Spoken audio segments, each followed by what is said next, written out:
السلام علیکم viewers, welcome to my YouTube channel me and my world. آج میں آپ کے لیے قطر پروڈکشنز کے ڈرامہ عمر سیریز کی قسط نمبر 14 کا اردو ترجمے کے ساتھ اوور ویو لے کر آئی ہوں۔ ڈرامے کی طرف بڑھنے سے پہلے آپ سب سے گزارش ہے کہ میرا چینل سبسکرائب کریں، میری ویڈیوز لائک کریں اور زیادہ سے زیادہ اپنی فیملی فرینڈز کے ساتھ شیئر کریں۔ شکریہ۔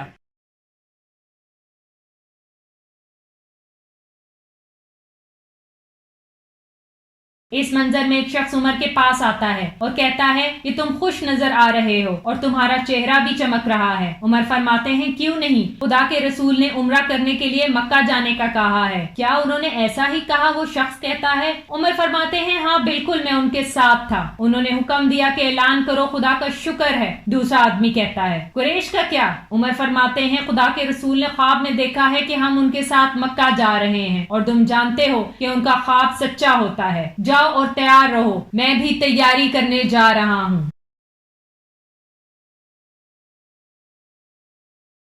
اس منظر میں تمام مسلمان عمرے کی نیت سے مکے کی طرف جا رہے ہوتے ہیں۔ دوسری طرف سے ابو سفیان بھی لشکر کی صورت میں مکے سے باہر جا رہا ہوتا ہے۔ الحدیبیہ کے مقام پر مسلمان پڑاؤ ڈالتے ہیں۔ بدیل ابن ورقہ ابو سفیان کے پاس جاتا ہے۔ ابو سفیان کہتا ہے دیکھتے ہیں اسے کیا چیز واپس لے کر آئی ہے۔ بدیل کہتا ہے قریش کے لوگوں کہ تم لوگوں نے محمد کے لیے چیزیں مشکل بنا دی ہیں، ہم نے ان کو دیکھا اور پوچھا وہ یہاں لڑنے کے لیے نہیں آئے، وہ یہاں بس خانہ کعبہ کی زیارت کریں گے اور واپس چلے جائیں گے۔ انہوں نے کہا کہ قریش جو بھی راستہ تجویز کرے گا میں اسے مان لوں گا، میں تمہیں نصیحت کرتا ہوں کہ انہیں جانے دو۔ ابو سفیان کہتا ہے تو وہ اپنی تلواریں اپنے ساتھ کیوں لے کر آئے ہیں؟ بدیل کہتا ہے صرف اپنی حفاظت کے لیے۔ ابو سفیان کہتا ہے کہ ہاں ہم حملہ ضرور کریں گے اگر وہ ہمارے شہر میں داخل ہوئے، وہ ہمارے شہر میں زبردستی داخل نہیں ہو سکتے، کوئی بھی عرب ہمیں یہ تانا نہیں دے پائے گا۔ بدیل کہتا ہے ہم بس تمہارے اپنے رشتہ داروں کے درمیان میں امن قائم کرنا چاہتے ہیں۔ ابو سفیان کہتا ہے ہم جانتے ہیں کہ تمہارے ان کے ساتھ اچھے تعلقات ہیں اور تم نے ہمیں اپنی نصیحت دے دی اور ہمیں بتا دیا، اب تم جاؤ یہاں سے، ہمیں مزید تمہاری رائے کی ضرورت نہیں۔ بدیل خالد کے پاس آتے ہیں اور کہتے ہیں کیا تم اسے روک پاؤ گے جبکہ وہ یہاں صرف خانہ کعبہ کی زیارت کے لیے آئے ہیں؟ عرب اسے تمہارے خلاف استعمال کرے گا جبکہ وہ بھی اسی مذہب سے تعلق رکھتے ہیں جس سے تم تعلق رکھتے ہو۔ وہ کہیں گے کہ وقت ہے کہ قریش خانہ کعبہ کو اپنے ہی لوگوں کے لیے استعمال کر رہا ہے جبکہ وہ ساری انسانیت کے لیے ہے۔ ہم قریش کی اسی لیے عزت کرتے ہیں کہ وہ حرم کے نگران ہیں، لیکن یہ ہم قبول نہیں کریں گے کہ یہ قبضہ ہو جیسا کہ یہ ان کا اپنا گھر یا ملکیت ہو۔ فرض کرو مستقبل میں قریش اور ہمارے درمیان جھگڑا ہو جائے، کیا وہ بھی ہمیں حرم میں داخل نہیں ہونے دیں گے جیسا کہ وہ اس وقت محمد اور ان کے اصحابہ کو روک رہے ہیں؟ اس منظر میں ابو جندل گھر سے باہر نکلتا ہے لیکن اسے اس کے باپ کے آدمی روک لیتے ہیں اور دوبارہ قید کر دیتے ہیں۔ ان کا باپ کہتا ہے اس طرح تم اپنا وعدہ پورا کر رہے ہو جبکہ میں نے تمہیں آزاد کر دیا تھا۔ ابو جندل کہتا ہے کاش میں بھی اپنے بھائی کی طرح بھاگ جاتا جیسے وہ رسول خدا کے پاس چلا گیا۔ ابو یزید کہتا ہے لیکن تم عبداللہ نہیں ہو۔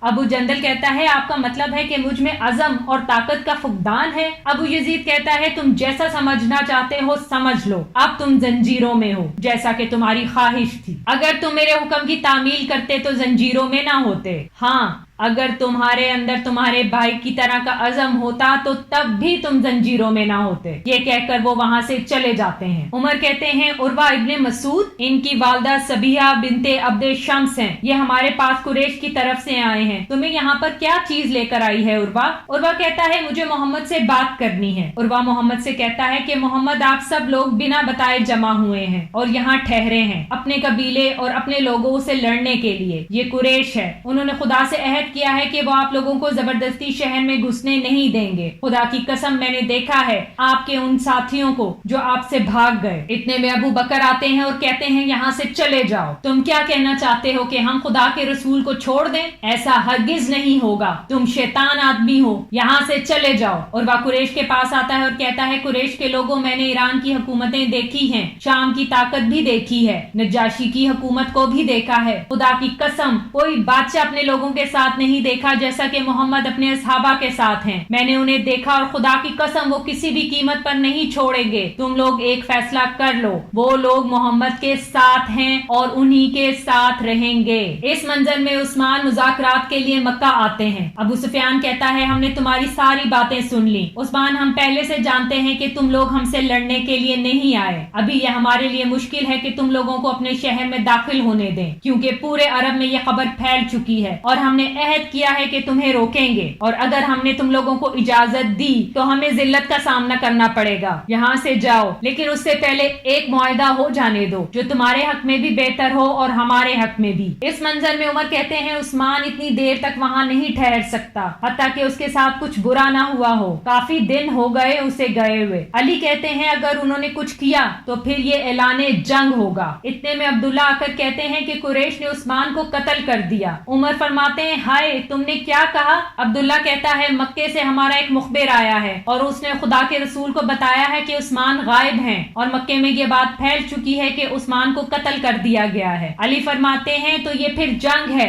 सलीम कहता है ये खुदा के रसूल ने भी कहा है कि हम तब तक वापस न जाएंगे जब तक लड़ न लें। उन्होंने उस दरख्त के सामने सबको बुलाया है कि अहद करें कि जब तक खुदा हमारे और कुरैश के दरमियान ये मामला हल न कर दे हम ये जगह नहीं छोड़ेंगे। सब दरख्त की जानिब बढ़ना शुरू करते हैं। इस मंजर में खालिद बिन वलीद मजलिस में कहता है कि ये जरूरी नहीं कि ये अफवाह कैसे फैली, लेकिन ये बहुत जरूरी है कि हम इन्हें बताएं कि ये गलत है इससे पहले कि ये मामला हमारे हाथों से निकल जाए। तुम लोग जानते हो मोहम्मद ने अपने असहाबा से अहद लिया है कि वो हमसे उस्मान के लिए लड़ेंगे। अक्रमा कहता है तो करने दो, ये सब कुछ तो होना ही था। खालिद कहता है नहीं, खुदा की कसम हम ये नहीं चाहेंगे अगर उसे रोकने का रास्ता हो तो। अबू यजीद कहता है खालिद सही कह रहा है, अगर उसने शुरू किया हमें भी उससे लड़ना पड़ेगा, लेकिन वो हमसे लड़ना नहीं चाहते थे जब तक कि उस्मान की अफवाह न फैली। उस्मान को फौरन छोड़ दो ताकि हम उन्हें बता सकें कि ये खबर गलत है। खालिद कहता है हमने पहले ही अरब को खुद के खिलाफ खड़ा कर दिया है और मोहम्मद को खाना काबा की ज़ियारत से रोककर हमने खुद को काफी नुकसान भी पहुंचा दिया है, और अब ये अफवाह भी फैल चुकी है कि हमने मोहम्मद के साथी को कत्ल कर दिया जबकि वो हमारे पास अमन का पैगाम लाया था। इस मंजर में एक शख्स चीख कर कहता है खुदा की कसम ये उस्मान है।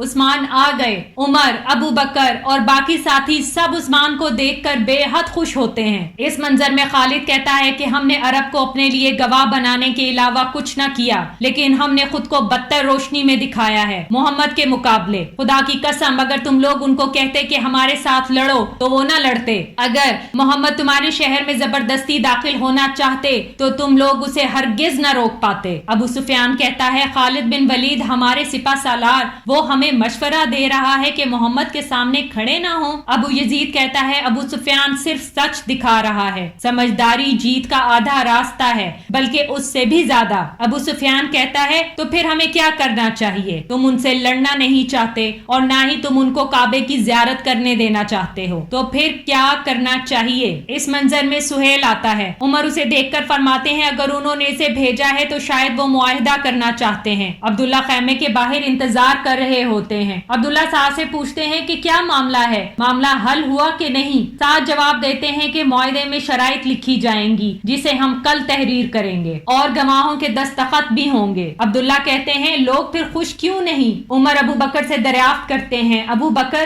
क्या ये खुदा के रसूल नहीं हैं? अबू बकर कहते हैं बिल्कुल हैं। उमर फरमाते हैं क्या हम मुसलमान नहीं हैं? अबू बकर कहते हैं कि बिल्कुल हैं। तो उमर फरमाते हैं क्या ये काफी नहीं? अबू बकर फरमाते हैं हाँ बिल्कुल काफी है उमर। उमर फरमाते हैं तो फिर हम अपने दीन में जिल्लत क्यों बर्दाश्त करें? क्या हम बिना इबादत किए चले जाएं जबकि हम एक मजबूत जमात हैं? अबू बकर फरमाते हैं हाँ, लेकिन हम अगले साल शहर में इंशाअल्लाह जरूर दाखिल होंगे। उमर फरमाते हैं और अगर कुरैश से कोई हमारे पास आया और उसने इस्लाम कबूल किया तो हम इसे वापस कर देंगे, लेकिन अगर कोई हमसे उनके पास गया तो वो उसे रख लेंगे। ये कैसे होगा? अबू बकर फरमाते हैं उमर वो खुदा के रसूल और बंदे हैं, वो वही करते हैं जो हुक्म खुदा होता है, जमे रहो उस पर जो उन्होंने कह दिया। इस मंजर में हजरत अली फरमाते हैं ये वो अमन की शर्तें हैं जिन पर मोहम्मद बिन अब्दुल्ला और सुहेल इब्ने अमर राजी हुए। दोनों इस पर राजी हैं कि 10 साल तक मुकम्मल जंगबंदी होगी। इस अरसे के दौरान अमन और सुकून होगा, एक दूसरे पर हमला ना होगा।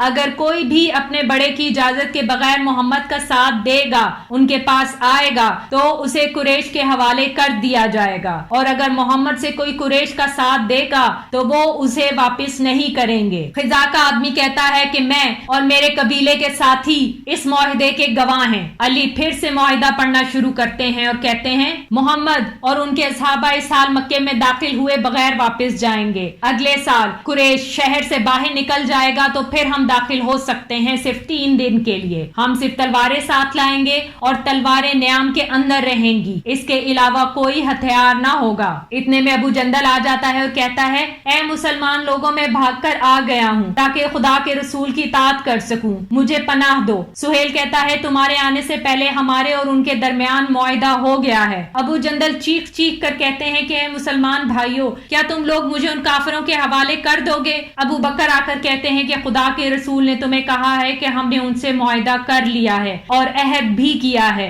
हम अपना अहद हरगिज न छोड़ेंगे। उन्होंने तुम्हारे लिए खुशखबरी दी है। उन्होंने कहा है अबू जंदल, इस मुसीबत में तुम महफूज रहोगे और मैं तुम्हारे हक में खुदा से दुआ करता हूँ, खुदा तुम्हारे लिए और तुम्हारे जैसे लोगों के लिए कोई रास्ता जरूर निकालेगा। अब्दुल्ला कहता है कि मेरा भाई अबू जंदल वो तब आया जब बहुत देर हो गई। इसके साथ ही इस किस्त का इख्तिताम होता है। आखिर में आप सबसे गुजारिश है कि मेरा चैनल सब्सक्राइब करें, मेरी वीडियोस लाइक करें और ज्यादा से ज्यादा अपने फैमिली फ्रेंड्स के साथ शेयर करें। अगली किस्त तक के लिए अपना ख्याल रखें।